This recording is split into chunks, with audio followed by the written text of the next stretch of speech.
Hi అండి. ఈరోజు నేను మాగాయ పచ్చడిని ఎలా చేయాలో చూపిస్తాను.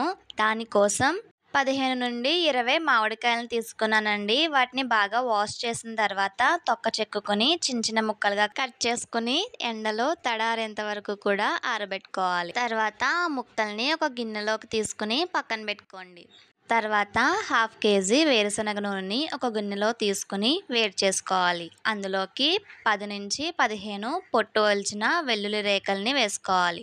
అలాగే 2 స్పూన్లు మెంతులను కూడా వేసుకోండి. ఇప్పుడు 100 గ్రాముల కారం, 50 గ్రాముల మెంతిపొడి, 50 గ్రాముల ఉప్పు తీసుకోవాలి.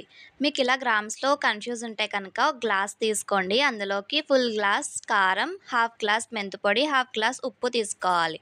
వీటన్నిటిని కూడా మిక్స్ చేసుకొని మామిడికాయ ముక్కల్లోకి వేసుకొని బాగా కలుపుకోవాలి.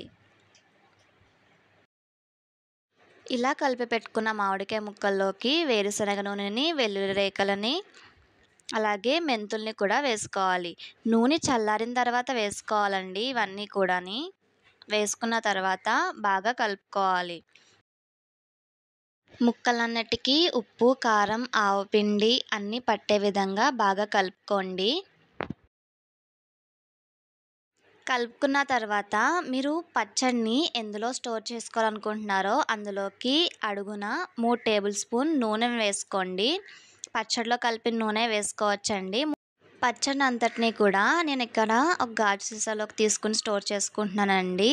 పచ్చడి కలిపిన 3 రోజుల తర్వాత మళ్ళీ ఒకసారి తీసుకొని కలుపుకోవాలండి. ఇది మర్చిపోకండి.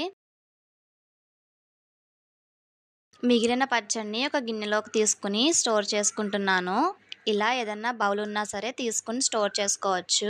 ఈ సమ్మర్‌లో ఇలా మాగాయ పచ్చడిని పెట్టుకోవడం అస్సలు మర్చిపోవద్దండి. చాలా బావుంటుంది. అందరికీ చాలా నచ్చుతుంది కూడా.